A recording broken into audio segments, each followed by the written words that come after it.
ট্রেইলে যখন সবাই একসাথে যায় তখন কত সুন্দর লাগে। কেমন ভাই পানিগুলা? মাছ ধরতেছে। আজকে আমাদের কোনো গাইড নেই, আমরা গাইড ছাড়াই যাচ্ছি। পাহাড়গুলো দেখেন, সবার অবস্থা খারাপ।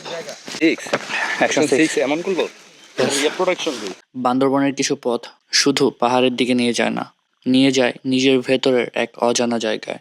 নুসাইহং বাংলাদেশের সবচেয়ে দুর্গম আর রহস্যময় ট্রেলগুলোর মধ্যে একটি। এই যাত্রায় আমরা ছিলাম 20 জন, কিন্তু পাহাড় কখনো কখনো কাউকে খুব সহজে গ্রহণ করে না। একদিন ট্রেকিং করার পর আমাকে ফিরে আসতে হয়েছিল, কিন্তু বিশ্বাস করেন, কিছু অসমাপ্ত যাত্রাও জীবনের সবচেয়ে সুন্দর গল্প হয়ে থাকে। আজ সেই অসমাপ্ত গল্পই শেয়ার করবো আপনাদের সাথে। এখন আমরা যাচ্ছি নাসাইহোম, যেটা বাংলাদেশের সব থেকে মোস্ট অ্যাডভেঞ্চার ডেস্টিনেশনের মধ্যে একটা।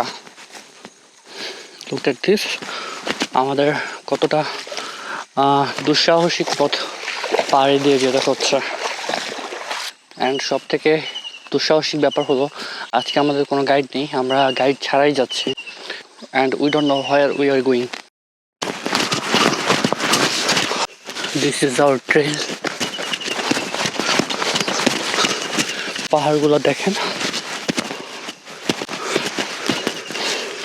অ্যান্ড আমাদের টিম। আমার জীবনের সব থেকে কঠিন সময়টা এখন পার করতেছি, বিকজ প্রথমবারের মতো আমি অসুস্থ শরীর নিয়ে ট্রেকিং করতেছি। তাই আমি সবার পেছনে, আমার টিম অনেক সামনে চলে গেছে, বাট আমি একদম পেছনে, আমার পেছনে কেউ নেই। দেখুন আস্তে আস্তে আমরা কত গভীরে চলে যাচ্ছে।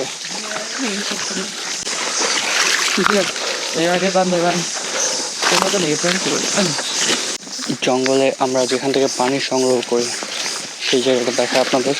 পাহাড়ে পানি মানেই বেঁচে থাকার গল্প, যেখানে এক ফোঁটা পানিও অনেক মূল্যবান। গাছের ডাল বেয়ে, পাতার কিনারা ছুঁয়ে ঝরে পড়া ছোট্ট এক পানির ফোঁটা, সেখান থেকেই সংগ্রহ করতে হয় জীবনের সবটুকু প্রয়োজন। পাহাড় শেখায় প্রকৃতির ছোট্ট দানটুকুও কতটা গুরুত্বপূর্ণ হতে পারে। এখানে জুম করা যাচ্ছে না তাই আমি দেখাতে পারতেছি না। ফাইনালি আমাদের রেস্ট করার মতো একটু জায়গা হলো। টিমের সবাই এখানে রেস্ট করবে। জায়গাটা দেখুন কত সুন্দর। প্রতিটা বাঘ যেন বলে দিচ্ছিল এবার শুরু হতে যাচ্ছে অন্যরকম এক অভিজ্ঞতা। কিন্তু আমি তখনও বুঝতে পারিনি আজকের যাত্রা হয়তো আমার শেষ যাত্রা হতে যাচ্ছে এই ট্রেলে। প্রথম কয়েক ঘন্টা শুধু শরীর হাঁটে, তারপর পাহাড় ধীরে ধীরে বুঝিয়ে দেয় এইখানে ইগো নিয়ে টিকে থাকা যায় না। সবার অবস্থা খারাপ, সবার অবস্থা খারাপ না? দেখুন আমরা কত জঙ্গলের ভেতর দিয়ে যাচ্ছি। জঙ্গল,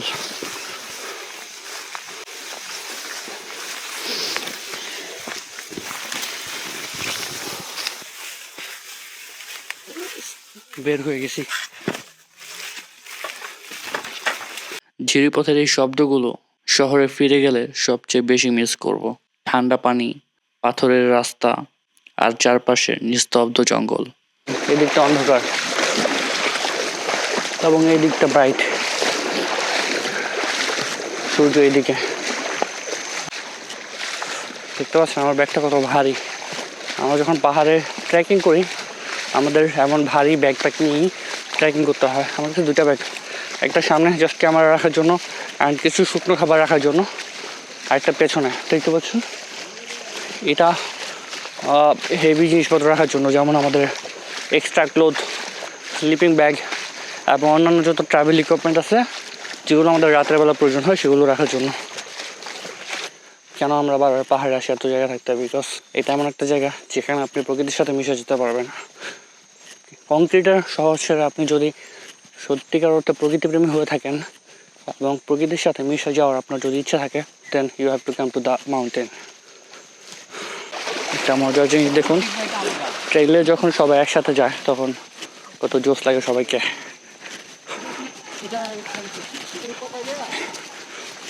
মনে হচ্ছিল পৃথিবীটা হঠাৎ অনেক স্লো হয়ে গেছে।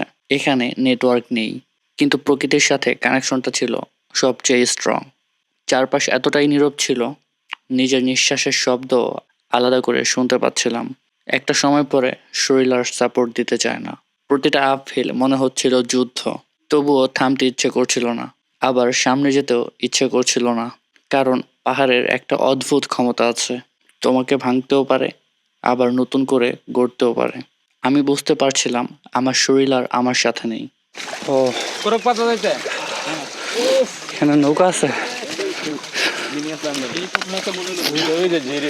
মাছ ধরতেছে। এখন তোমাদের দেখাবো পাহাড়ে কিভাবে পানি খাওয়া হয়।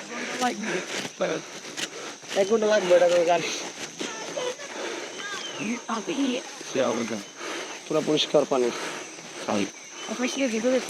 দাদা এই উপরে যে পাহাড়ের নাম কি? কেমন ভাই পানিগুলো?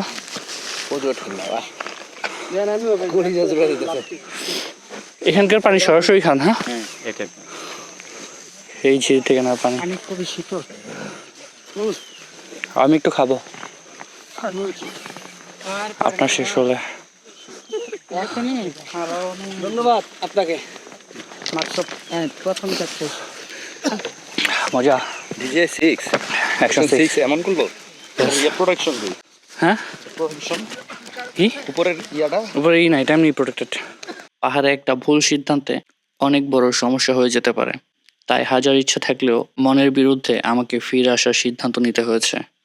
সত্যি বলতে ওই ফিরে আসার মুহূর্তটা পাহাড়ের সবচেয়ে কঠিন আপ্রিল থেকেও বেশি কঠিন ছিল। কিছু কিছু জায়গা আমাদেরকে পুরোটা দেখতে দেয় না, শুধু একটু অনুভব করতে দেয়। নোসাইহং আমার জন্য ঠিক তেমনই একটা জায়গা ছিল। এই অভিযানটা শেষ হয়নি, শুধু আপাতত থেমে গেছে।